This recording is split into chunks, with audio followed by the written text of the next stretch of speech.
This Defense Secretary James Mattis will soon arrive on the U.S. border in McAllen, Texas, to visit the troops that have been deployed there, soldiers, Marines there to support customs and border protection operations in anticipation of the migrants heading to the U.S., some of whom have reached Tijuana. Texas Attorney General Ken Paxton joins us now live from Austin. Ken, thank you for your time this morning. Mattis going to meet with the troops at the border there as the migrants continue to make their way. What do you think the strategy is here, and what happens next?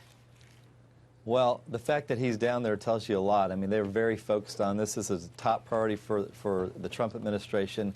They've been planning this ever since they knew the migrants were coming, and so they're just getting ready for whatever's coming their way. What happens today with a meeting with James Mattis?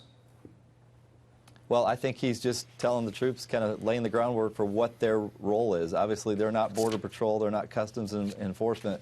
They have a support role. They don't have a direct role in what is that role? What are they doing day to day? You know, I think they're probably helping with reconnaissance and making sure that they know where the migrants are coming through. But they will not be there to stop them directly. They're just there to help find them, I believe. So this first group of migrants, they are on their way, making it very clear that they are headed for the southern border. What does that confrontation eventually look like based on the way the president is setting things up on the border? Well, it's interesting. We don't really know because we don't know where they're going exactly, and we don't know how spread out they're going to be or how many are going to make.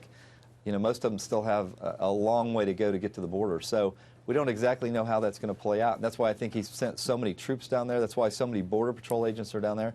They're there to be prepared for whatever we have to deal with. That one of these caravans was making its way toward Tijuana, Mexico, which would seem to fit the argument the White House is making, is that in order to claim asylum, you have to enter at a port of entry, which would be a port of entry in this case, would it not?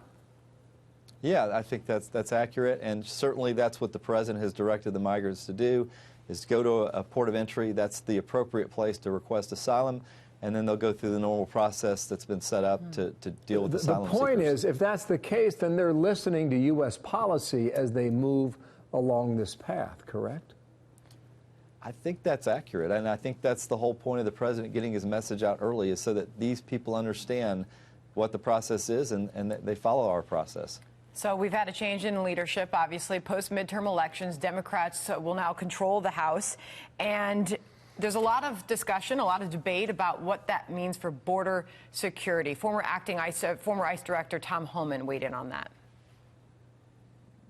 I think the House appropriations, which will be under the control of the Democrats here soon, I think they're going to look to cut the ICE budget, which means they'll fund less beds, which equals less arrests and less deportations and more catch and release.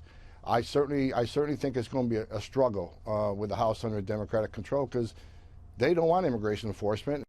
And how do you think things will change now with Democratic control of the House?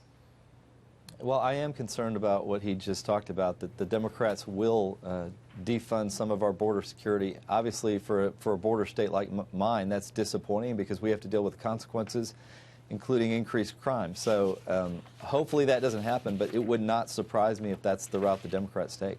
In your legal world, do you have a view on this Matthew Whitaker matter? I mean, I'm certain you just heard Sandra and me talking about the breaking news from the Department of Justice. What is your view?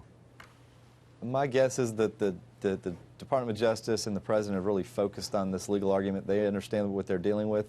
And my guess is in the end they'll prevail until they get an acting attorney general. Okay. Well, the acting AG is Whitaker at the moment, according to the White House in this administration.